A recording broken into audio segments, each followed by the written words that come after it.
जिस तरह से पंखे का हिलना बंद होते ही हवा का चलना बंद हो जाता है, उसी प्रकार प्राणों की गति रुक जाने पर मन भी शांत हो जाता है। प्राण का स्पंदन रुकने से मन शांत हो जाता है और मन के शांत हो जाने पर संसार का लय हो जाता है। हमारे प्राणों की गति हृदय कमल से प्राण का अभ्युदय होता है और बाहर 12 अंगुल पर्यंत प्रदेश में यह प्राण विलीन होकर रहता है। इसी को वाय कुंभक कहते हैं। बाहर 12 अंगुल की चरम सीमा से अपान का उदय होता है और हृदय प्रदेश में स्थित कमल में उसकी गति अस्त हो जाती है। इसी को आभ्यंतर कुंभक कहते हैं। जिस 12 अंगुल की चरम सीमा के आकाश प्रदेश में प्राण की समाप्ति हो जाती है, उसी आकाश प्रदेश से यह अपान उसी के बाद उत्पन्न हो जाता है। ये प्राणवायु अग्नि शिखा की भांति वाय आकाश के सम्मुख होकर बहता है और अपान वायु जल की तरह हृदय आकाश के सम्मुख होकर निम्न भाग में बहता है। चंद्रमा रूप अपान वायु शरीर को बाहर से पुष्ट करता है और सूर्य रूप प्राणवायु इस शरीर को भीतर से परिपक्व कर देता है। प्राणवायु निरंतर हृदय आकाश को संतप्त कर पश्चात मुख के अग्रभाग के आकाश को तपाता है, क्योंकि यह उत्तम सूर्य ही है। अपान वायु रूप यह चंद्रमा पहले मुख के अग्रभाग को पुष्ट कर तदनंतर हृदय आकाश का अपने अमृत प्रवाह से पोषण करता है। अपान रूप चंद्रमा की किरण का प्राण रूपी सूर्य के साथ आभ्यंतर कुंभक के समय जिस हृदयस्थ ब्रह्म से संबंध होता है, उस ब्रह्म पद को प्राप्त कर पुरुष पुनः शोक को नहीं प्राप्त होता। इसी प्रकार प्राण रूपी सूर्य की किरण का अपान रूपी चंद्रमा के साथ वाय कुंभक के समय जिस वाय प्रदेश स्थित ब्रह्म से संबंध होता है, उस ब्रह्म पद को प्राप्त कर मनुष्य पुनर्जन्म को प्राप्त नहीं करता। जिस प्रकार से वाय अंधकार के नष्ट हो जाने पर बाहर के पदार्थ प्रत्यक्ष हो जाते हैं, उसी प्रकार हृदय स्थित अज्ञान के नष्ट हो जाने पर शुद्ध स्वरूप परमात्मा का साक्षात्कार हो जाता है। प्राणवायु के विलीन हो जाने पर और अपान वायु के उदय के पूर्व वाय कुंभक का चिरकाल तक अभ्यास करने से योगी शोक से रहित हो जाता है। अपान वायु के विलीन होने पर और प्राणवायु के उदय से पूर्व भीतरी कुंभक का चिरकाल तक अभ्यास करने से योगी शोक से रहित हो जाता है। जिस हृदयवर्ती ब्रह्म रूप स्थान में ये प्राण और अपान दोनों विलीन हो जाते हैं, उस शांत आत्मस्वरूप ब्रह्म रूप पद का अवलंबन करने से योगी अनुतप्त नहीं होता। जिस चिन्मय पर ब्रह्म परमात्मा में अपान के साथ प्राण का, प्राण के साथ अपान का तथा उन दोनों के साथ वाय एवं अभ्यंतर देश काल का विलय हो जाता है, उसी पर ब्रह्म स्वरूप पद का आप दर्शन करिए। मन क्या है? मन के विकास का रूप क्या है? मन विकसित होकर कहाँ आरूढ़ होता है? ऐसे तमाम प्रश्न हमारे अंतर मन में बिजली के समान कौंधते रहते हैं, परंतु इन प्रश्नों का समुचित समाधान नहीं मिलने के कारण ये हमारे लिए एक पहेली बनकर रह जाते हैं। इनका समाधान उनसे मिलता है जिनकी दृष्टि स्वच्छ, सूक्ष्म एवं पारदर्शी होती है, जिन्हें हम ऋषि की संज्ञा देते हैं। ऋषि मन के बारे में न केवल स्पष्ट रूप से बताते हैं, बल्कि इसकी विकास यात्रा का पूरा वृत्तांत खोलते हैं। जैसा कि अभी हमने पहले प्राण और अपान की गति के साथ संयोग और वियोग, वाय कुंभक और अभ्यंतर कुंभक की स्थिति के विषय में परिप्रेक्ष्य में आपसे विस्तार से चर्चा की। ऋषि की अंतर्दृष्टि कहती है कि मन है विचारों का एक बेहद रोमांचक एवं आश्चर्यजनक यंत्र। इस यंत्र का ईंधन है विचारों का अर्जन। मन रूपी इस यंत्र में विचारों की ऊर्जा सतत प्रवाहित होती रहती है। मन की अवस्था के अनुरूप इन विचारों का प्रवाह होता है। इसे यूं भी कह सकते हैं कि विचारों की प्रकृति को देखकर मन की स्थिति एवं स्तर का पता चलता है। सामान्य मन में विचार स्पष्ट एवं अत्यंत क्रियाशील होते हैं। यहाँ विचार नकारात्मक एवं सकारात्मक दो छोरों के बीच झूलते रहते हैं, या कहें तो मन में नकारात्मक विचारों के प्रभाव अधिक दिखते हैं। महान ऋषि श्री अरविंद ने सामान्य मन का निरूपण बड़े ही वैज्ञानिक ढंग से किया है। वे कहते हैं कि सामान्य मन इतना स्थूल होता है कि इसे दलदल की संज्ञा दे सकते हैं, जहाँ सब कुछ समा जाता है। ये अपने अंधकारपूर्ण आकर्षण के द्वारा सभी विचारों एवं प्रकाश को नीचे खींच लेता है, अर्थात मन न तो आनंद को अधिक समय तक स्वीकार कर सकता है और न ही दुख को अधिक मात्रा में सहन कर सकता है। महर्षि पतंजलि की भाषा में कहें तो ऐसा मन तमस से आच्छादित होता है। तमोगुण मन की मूल अवस्था को कहते हैं, जिसका प्रमुख लक्षण है जड़ता, निष्क्रियता एवं अंधकार। जब मन में रजोगुण का संचार होता है तो उसे क्षिप्त अवस्था कहते हैं, जिसका लक्षण है क्रियाशीलता।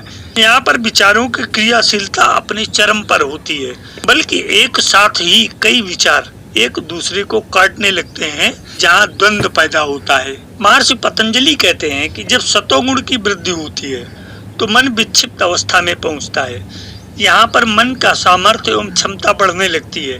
ये अवस्था संप्रज्ञात समाधि का प्रारंभ है। श्री अरविंद का कहना है कि सतोगुण के आते ही मन में बहने वाले विचारों की अवस्थाओं में परिवर्तन प्रारंभ हो जाता है। श्री अरविंद मन की विकास यात्रा को 5 भागों में विभाजित करते हैं। पहला है ऊर्ध्व मानस, हायर माइंड। दूसरा है उद्भासित मानस, इल्यूमाइंड माइंड। तीसरा है अंतर्बोधि मानस, इंट्यूटिव माइंड। और चौथा है आदिमानस, ओवर माइंड। पांचवा एवं अंतिम है अतिमानस, सुपर माइंड के रूप में प्रतिपादित करते हैं। वे सामान्य मन के आगे ऊर्ध्व मानस की चर्चा करते हैं। ये सामान्य मन से थोड़ा ऊपर होता है। यहाँ पर विचारों का प्रवाह ऐसा होता है जैसे पूर्णिमा की श्वेत चांदनी में चमकती हुई गंगा की धारा। यहाँ सब कुछ साफ एवं स्पष्ट होता है। विषय की सही एवं समुचित ढंग से समझ विकसित होती है। ऊर्ध्व मानस में, इल्यूमाइंड माइंड में विचारों में नयापन रहता है। यहाँ संकल्प उठते हैं और प्रतिफलित भी होते हैं। यदि हम किसी चीज का संकल्प करते हैं तो वह पूर्ण रूपेण होता है। संकल्प यहाँ विकल्प नहीं है। यहाँ आनंद अधिक टिकाऊ एवं प्रेम अधिक व्यापक होता है। मानस की ये नई झलक दार्शनिकों एवं चिंतकों में दृष्टिगोचर होती है, परंतु यहाँ प्रकाश अभी भी तेजहीन और कुछ कठोर सा होता है। मन अभी भी बोझिल होता है, जो ऊपर से आने वाले पारदर्शी प्रकाश को अपने में समा लेता है। वही उस पर अपनी छाप छोड़ता है। इसलिए यहाँ भी ऊपरी लोकों से उतरा संदेश संदेह की दृष्टि से देखा जाता है और उसके प्रति मन समुचित चयन नहीं कर सकता है। मन जैसे जैसे शांत एवं स्थिर होने लगता है, वह ऊर्ध्व मन से उद्भासित मन की ओर बढ़ने लगता है। ऊर्ध्व मन में विचार प्रकाशित होते हैं, जबकि उद्भासित मन में विचार शांत हो जाते हैं और दृष्टि विकसित हो जाती है, जिसके द्वारा घटने वाली घटनाओं के कारणों को साफ साफ देखा जा सकता है। यहाँ प्रकाश का रंग सुनहला होता है, जो नदी की धारा के समान अनवरत बहने लगता है। यहाँ सदा दिवाली की जगमग रोशनी जगमगाती रहती है। साथ ही इसके सभी कोने दीपमाला के समान ज्वलंत हो उठते हैं। इसे समझने एवं समझाने के लिए शब्दों की आवश्यकता नहीं होती है। यह मन भार मुक्त, सजीव एवं अनुरागमय होता है। उद्भासित मन, इल्यूमाइंड माइंड की नवीन चेतना में सृजनात्मक शक्तियां स्वतः प्रस्फुटित होती हैं। चेतना के इन ऊर्ध्व लोकों का स्वरूप व्यक्त करने के लिए कविता सर्वोत्तम साधन है। कविता के प्रवाह में स्पंदनों का स्पर्श आसान होता है। श्री अरविंद कहते हैं कि इस अवस्था में बोध और अनुभव बहुत तेजी से होने लगता है और इसी कारण जो व्यक्ति कविता की रचना करने में सर्वथा अक्षम रहता था, वह त्वरित ढंग से काव्य पदावली और छंद पर अधिकार प्राप्त कर लेता है। श्री अरविंद ने अपनी कृति फ्यूचर पोइट्री में उद्भासित मानस से संबंधित कविताओं के अनेक उदाहरण प्रस्तुत किए हैं। इस स्तर की कविता में वर्ड्सवर्थ, मिल्टन, शेक्सपियर, शैली, श्री रविंद्रनाथ टैगोर, महादेवी वर्मा आदि की कविताएं दिखाई देती हैं। इस मन का सार है आनंद। यह तो नवजन्म का उपक्रम मात्र है। चेतना में साधक जैसे जैसे ऊपर उठता है, वह चट्टान के समान स्थिर एवं संतुलित होता जाता है। उद्भासित मानस के पार अंतर्बोधि मानस है, इंट्यूटिव माइंड। यह ऋषि सत्व का साक्षात्कार, स्पर्श एवं अनुभव करता है। उस ज्ञान की प्राप्ति से साधक ज्ञान की खोज कहीं बाहर नहीं बल्कि स्वयं में करता है और पा लेता है। मन की इस अवस्था में ऋषियों ने उपनिषदों का दर्शन किया था और इस अवस्था के परमोच्च शिखर पर उसको शब्दों के रूप में उतार लिया था। परंतु यहाँ भी परमात्मा के अनुभव को बौद्धिक ज्ञान के सहारे पाने का प्रयास निष्फल सिद्ध होता है, क्योंकि यहाँ सत्य तो है परंतु संपूर्ण रूप में नहीं। खंडित है, विभाजित है। अतः सभी ऋषियों की खोज अपने अपने ढंग से हुई है। अंतर्बोधि मानस के उच्चतम शिखर पर आदिमानस झलकता है, ओवर माइंड, जो कि किसी मनुष्य के लिए अति दुर्लभ है। यह देवताओं का लोक है और सभी धर्मों का उद्गम स्थल भी यही है। उच्च अंताकृतियां भी यही जन्म लेती हैं। इस अवस्था में भगवान श्री कृष्ण से गीता का प्रवाह निश्चित हुआ था। इस अवस्था में पहुंचकर सृष्टि का सृजन संभव है। इसके लिए कला की जरूरत पड़ती है, अतः यहाँ कला का विशेष महत्व है। ऋषियों ने इसी अवस्था में मंत्रों की ऋचाओं के रूप में छंदबद्ध किया था। यहाँ भी विभाजन है, लेकिन एक पतली और क्षीण रेखा के रूप में। आदिमानस से ऊपर अतिमानस, सुपर माइंड का साम्राज्य है, जहाँ सब कुछ एक है। प्रकृति और परमेश्वर में भेद नहीं है। यहाँ आकर पता चलता है कि चेतना अविभाजित एवं अखंड है। सृष्टि केवल परमात्मा तत्व से विनिर्मित है। इस अवस्था के अवतरण के बाद ही मनुष्य जाति एक नवीन जाति अतिमानस में रूपांतरित हो सकती है। यहाँ मानसिक चेतना अतिमानसिक चेतना में रूपांतरित हो जाती है। मनुष्य जीवन की सभी समस्याओं का समाधान इसमें सन्निहित है। अतः मन से अतिमानस की यात्रा की ओर बढ़ चलने का समय आ रहा है। मेरे अध्यात्म प्रेमी जिज्ञासु मित्रों, श्वासों पर ही हमारा जीवन आधारित है। श्वासों के द्वारा जीवन में प्राणों का संचार बना रहता है। गहरा श्वास हमें सक्रिय, सतेज एवं उत्साहित बनाए रखता है।